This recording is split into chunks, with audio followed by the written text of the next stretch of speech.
말씀과 함께 걷는다. 마테오 복음서 6번째. 하느님과 상대하시오. 엄격한 윤리 기준.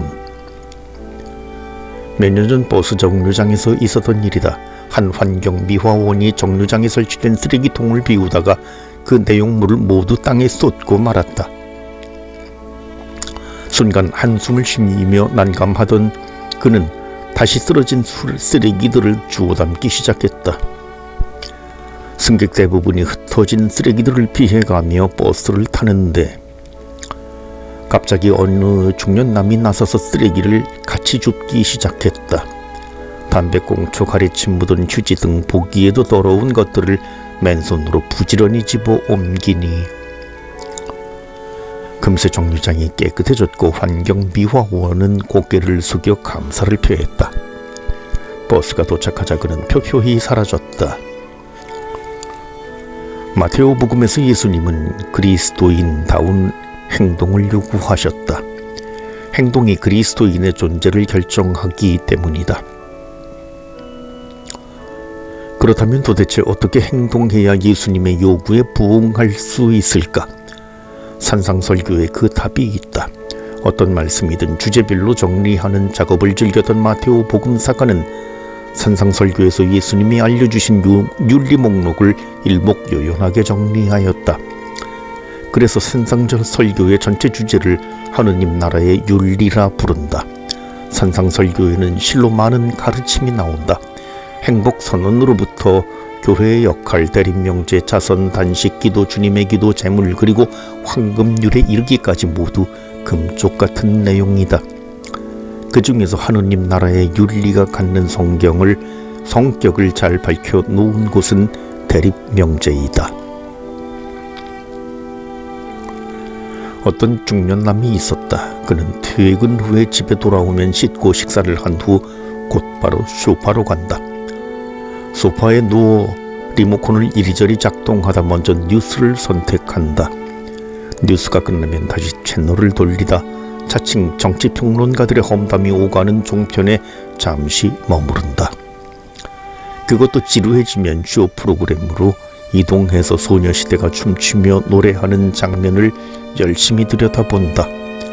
무려 다리가 16개나 등장해 현란하게 움직여 대니 눈을 뗄 도리가 없다. 매일 그런 식으로 살아가던 그는 어느 날 자신이 이상하게 변해 있음을 발견한다. 젊은 여성이 지나가면 어디서든 상관없이 자연스럽게 그 여성의 다리에 눈이 가는 것이다. 간음해서는 안 된다고 이르신 말씀을 너희는 들었다. 그러나 나는 너희에게 말한다. 음욕을 품고 여자를 바라보는 자는 누구나 이미 마음으로 그 여자와 간음한 것이다. 내 오른 눈이 너를 죄짓게 하거든 그것을 빼어 던져버려라. 온몸이 지옥에 던져지는 것보다 지체 하나를 잃는 것이 낫다. 또 내 오른손이 너를 죄짓게 하거든 그것을 잘라 던져버려라. 온몸이 지옥에 던져지는 것보다 지체 하나를 잃는 것이 낫다. 사람의 눈은 속일 수 있어도 하느님의 눈은 속일 수 없다. 간음하지 말라는 계명은 10계명 중 하나이다. 하느님께서 모세에게 직접 이르신 그 계명에 대해 예수님은 그러나 나는 너희에게 말한다고 한다. 하느님께서 주신 계명조차 자유자재로 재해석할 수 있는 전권을 가진 분이라는 엄청난 자의식이 돋보인다. 그러더니 덧붙이는 말씀이 음욕을 품고 여자를 바라보면 간음한 것과 마찬가지란다. 음욕을 품고 바라본다는 표현만 보면 추악한 속셈을 가진 눈길이 떠오르지만 그리스 성경 원문에 나오는 동사 에피튜메오는 그저 호기심 어린 눈길을 의미한다. 어느 여성에게 몸매가 좋으시네 혹은 요즘식으로 말해 착한 몸매네 라는 눈길을 던지는 정도다. 예수님 말씀을 처음 들은 이들은 필시 이해가 불가능했을 터다. 가벼운 눈길 한 번이 범죄에 해당하는 간음으로 간주된다면 난감한 노릇 아닌가. 사람들의 당황한 눈빛을 의식해서인지 예수님은 이해를 돕기 위해 이해를 든다. 옳은 눈이 죄를 지으면 차라리 그 눈을 빼어 던지라고 한다. 이해를 돕는 게 아니라 이해를 더욱 어렵게 만드는 예다. 소녀시대를 보고 참으로 체격 좋거니 남다른 처자들이구먼 이라는 생각만 해도 누나를 빼라는 뜻 아닌가. 이를 고지곳대로 따른다면 가톨릭 남성 교우 중 과연 몇 분이나 성한 눈을 갖고 있을지 걱정된다. 여성 근처라도 가면 죄 지을까봐 어머니마저 멀리 했다는 전설 같은 이야기에 나오는 신부님이라면 모를까.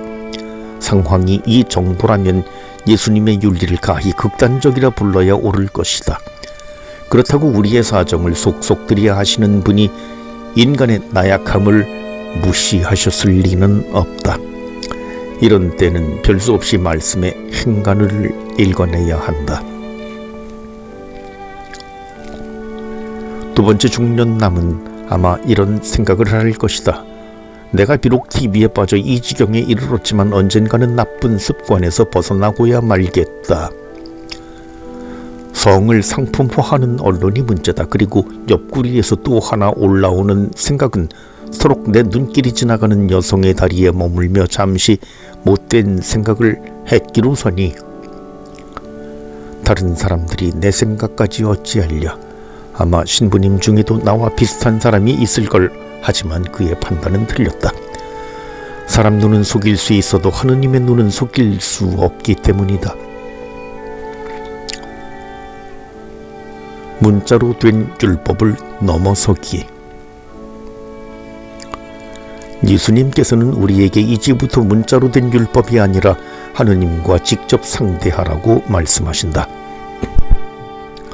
나의 행동 하나하나가 모두 하느님의 관찰 아래 있음을 기억해야 한다. 그런데 우리는 종종 그 사실을 잊고 살아간다.